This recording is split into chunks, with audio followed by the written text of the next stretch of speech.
What's happening, folks? Back with another reaction, back with some more Cocteau Twins, as well as a very cube-shaped Luca. And yes, we're returning to the 1985 EP Aikea-Guinea, and the next track is Kookaburra.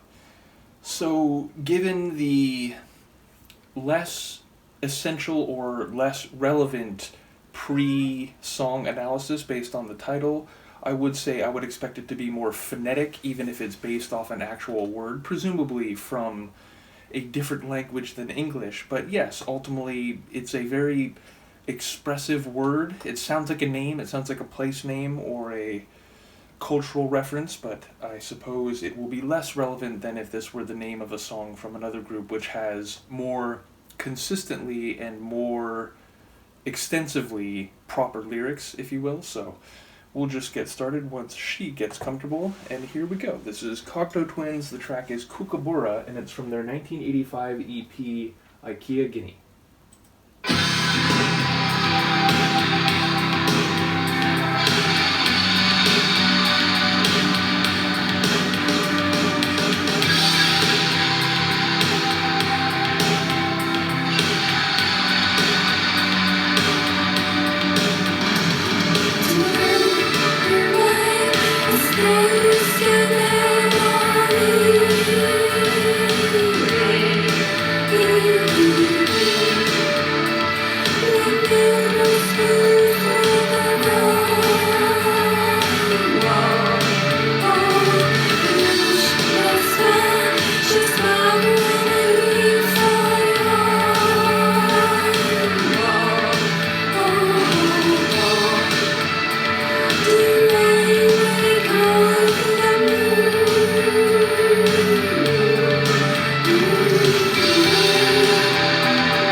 Quick deceleration there. So vocally, I love the layering, and ultimately she has those vibrato style extensions which really have this high resonance, and indeed all the sonics of the track felt very elevated, as if we were on top of a mountain looking at above the clouds or a vast expanse. Nevertheless, even though it sounded like there may have been more formal lyrics or full sentences in this one, and I could be wrong about that, I couldn't really hear anything clearly. I thought I was hearing something about rain once. I didn't clearly or identifiably pick up the title of the track, so she may have said it, or it may have been part of her phonetic sequences, but I didn't really hear it. So part of that may be just because her vocals, despite being powerful and indeed elevated and transcendent, they were, I don't know if echoed is the right word, but there was a depth to them that made it harder to pick out clear phonetic sounds, and the rest of the sonics were very big and full and surrounding her vocals, even though her vocals themselves were multifaceted, multi-layered. So yeah, I didn't hear the words, such as they may be, very clearly at all.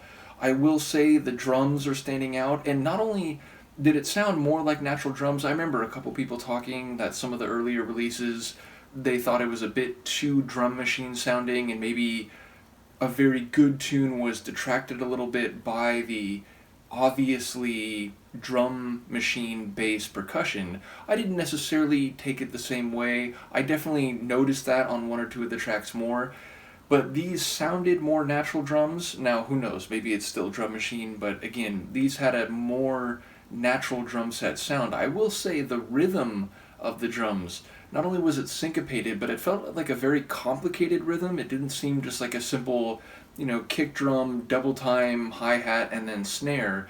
It definitely felt like a more cyclical and complicated percussion scheme. And yes, ultimately the guitar, as usual with their tracks, standing out, and it was also up in the thin air, the heights of elevation. So a cool tune that I really have no idea what it's about, though I suppose that's been the case on a number of their tracks. They really do have their own sound. Now, I'm sure a number of people would be able to list some groups that perhaps were working in a similar abstract and art music sort of territory. But among the groups I deep dive from this era, early to mid 80s, they're definitely walking a path that is very far away from a lot of other groups. So yeah, it's just an interesting thing to listen to not only pop music from the 80s, but again, maybe this could be categorized as more like outside the typical, or like multiple standard deviations away from what was meant by synth pop or even art pop necessarily. But yes, they definitely were doing their own thing at a time when a lot of groups who had their own distinct sound could be more reasonably lumped together under banners of new wave or synth pop or pop rock, what have you. So yeah, shout out to Cocteau Twins for their unique character, and also for their esoteric and artsy sound. I hate using the word artsy because I feel like that's often seen as derogatory or critical, like, oh, you're so artsy, as if it's a negative impression of someone trying to be a bit too pretentious. I don't mean it that way. I genuinely mean there's an artistry to their tunes that is unique to them, that is outside what is typically meant by art just prima facie. So in any case, shout out to them. Shout out once again to Han Solo for sharing the Cocteau Twins material. Shout out to Luca, who unfortunately is looking so very relaxed and comfortable, but at this point I am going to have to get up. I apologize, Luca. I know you were comfortable, but in any case, let me know what you think, and I will see you next time. Peace.